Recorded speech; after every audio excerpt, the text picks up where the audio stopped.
Hello, everybody. I'm Mickey. I'm not your mama's minister. Give me just a second. Put that over there for later. Yeah, that'll work. Okay, so July. Oh my gosh. You know, I love most of the months. I can give you reasons why I like most of the months, even the winter months. However, July, it is the month of the dog days of summer, the hottest, or supposedly legendary hottest days of the year. You know how much I like the heat. I am, after all, just a lizard wanting to lay on a hot rock.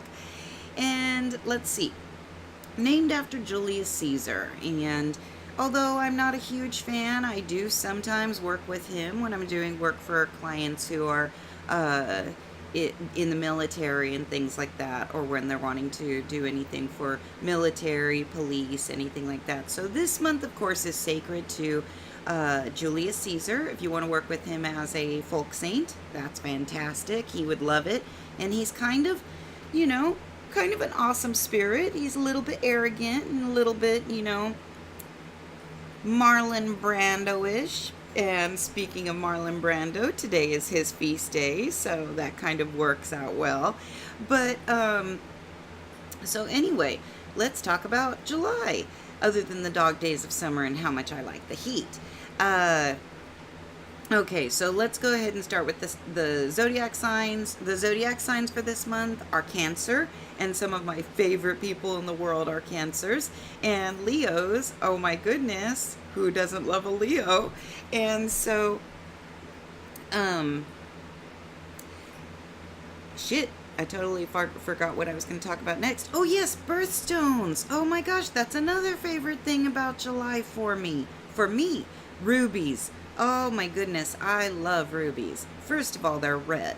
Second of all, they represent blood. So, mystically speaking, they are supposed to help with things like um, any type of blood disorder, any type of blood disease, things like that. It's also a legend that they prevent STDs, although, as you well know, as I say all the time, condoms, condoms, condoms. You want that barrier there. And so, they are a legend. Legends say that they are good for protecting against vampires. I know some of you out there who would love to be bitten by a vampire, but I personally like the sun.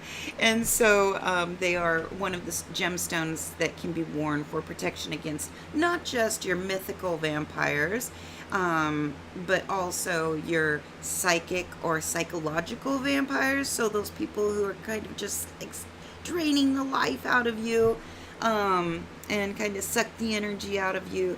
They're also really awesome stones for helping with preventing depression because they are energizing. They're very fiery. They're energizing. They give you a lot of a boost of joy, a boost of energy, a boost of uh, kind of that get up and go. It's I'm almost like pushing that start button and holding that start button down. That's sort of what the rubies are really, really well known for. They're extremely protective. They help with oh, let me think.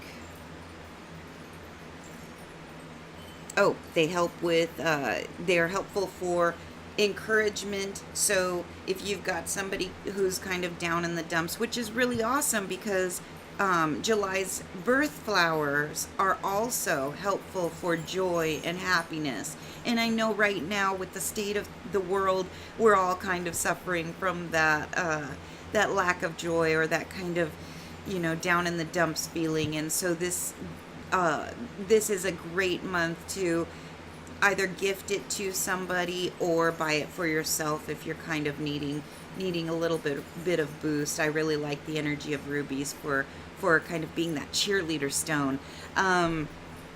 You can carry it for not financial gain as much as financial stability. So, kind of being able to balance the finances that you have. I personally wouldn't necessarily recommend it for financial gain. Like if you're wanting to propose a raise for yourself, to your boss, that's not necessarily the stone that I would go with. But if you're one of those people who is having a hard time balancing where your money is going and kind of keeping a little bit of it in your bank, in your wallet, then this can be very helpful for you. It's a gorgeous stone. I'm trying to think of everything else that it's good for. I already talked about vampires and psychic attacks. Oh, it is one of the known talismans for Pisceans. Yay, Pisceans. That's me.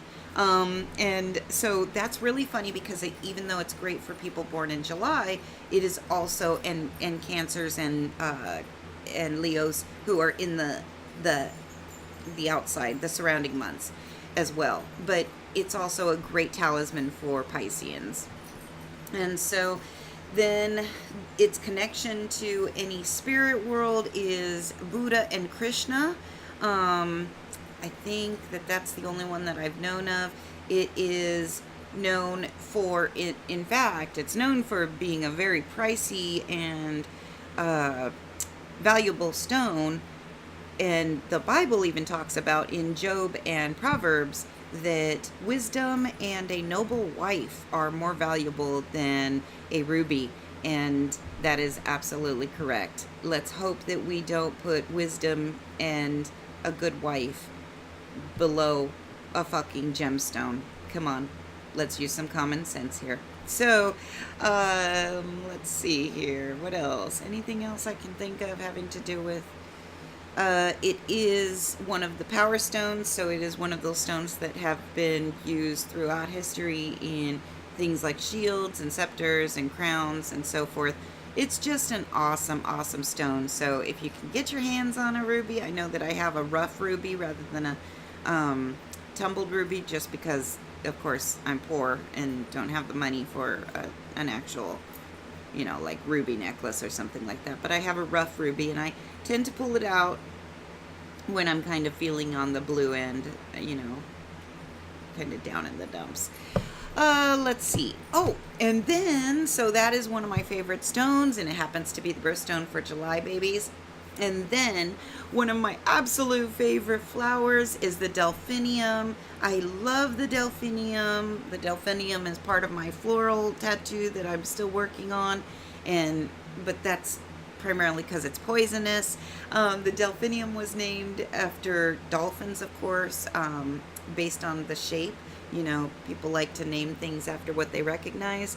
But the delphinium is also known as the larkspur, so you may hear it called the larkspur. But delphiniums are another thing that brings joy and happiness and contentment. It's known for being a protective flower, so having delphinium plants in your garden, especially at an entryway, is awesome. What else? It is...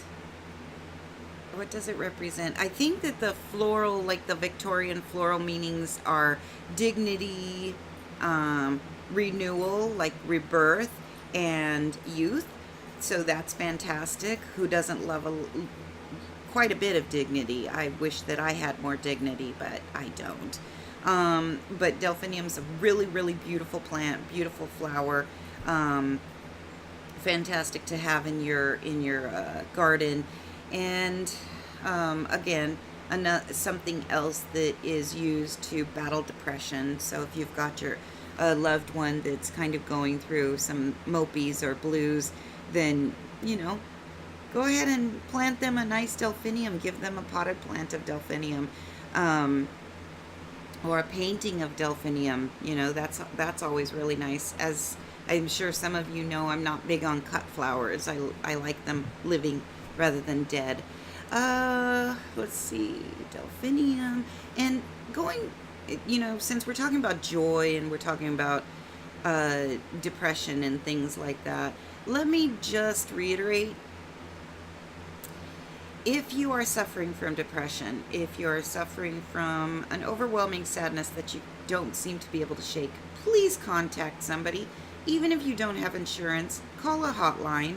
I love when people use mystical and spiritual practices on top of what we might consider mundane practices. But the fact is that the human body is amazing, and it has all these little circuits and cells and things like that that mystical work is not necessarily going to work on. And so I want to encourage you to please don't be an idiot, don't be, a fundamentalist or a fanatic, and make sure that you're taking care of yourself in a way that is proven rather than just a theoretical or legendary manner.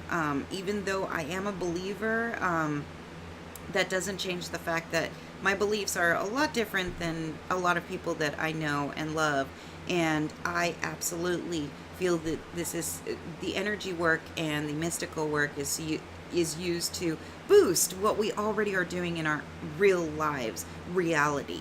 And so if you are suffering from depression, if you are suffering from the blues that is not a normal blues that you're having, then call somebody, talk to somebody that's that's a trained professional.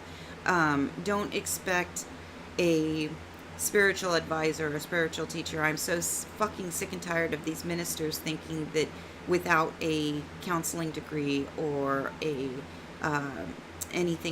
medical license, that they can go ahead and give an adequate amount of help and the tools that people need in order to get past their ailments and their depressions and things like that. So just remember that it all works together. It all works together. We're whole, we're supposed to be whole, and that does mean taking care of ourselves in reality and in the real life. And so please contact a doctor, contact a therapist, contact somebody that is actually trained in the mental health rather than just the spiritual health. I give spiritual counseling. I don't give psychological counseling, and there is a reason for that. I'm not trained in that. I don't have those tools. I don't have those skills. I see a counselor when I need to see her because I have a brain in addition to a soul. So, moving on, we also have a second birth flower, and that is the water lily. I am not a huge fan of lilies. However, they are very beautiful and they are very popular. The water lily is used for motherhood, childbirth, fertility. Don't take it internally. Don't ever take any flowers internally unless you've researched it and found out from professionals whether it can be tossed into salads and things like that. It is known in some cultures for being really positive for drawing marriage, offers of marriage, and it is said to bring 100 years of true love. So I think that's a really beautiful legend. It is also known for being good luck, and again, another flower or another, item or totem or a representation of joy and bringing happiness and kind of the freedom to follow your bliss, so to speak. And so I think that that's what we've got for July, and I will keep you up to date on each daily feast day and festival and all of that fun stuff, quotes from those who have passed on and made it to the next world. And so I think that might be it. Yeah, is that it? Oh, it used to be, July also used to be considered by the Roman Catholic Church to be the month dedicated to the blood of Jesus Christ. And of course, it would be nice if we stopped, having Jesus bleed. So I think that's it. And many, many, many, many blessings to you. Much love. May this month bring you an ungodly amount of joy and an ungodly amount of just everything that you want. And I think that might be it. And have a blessed month. And I will talk to you soon.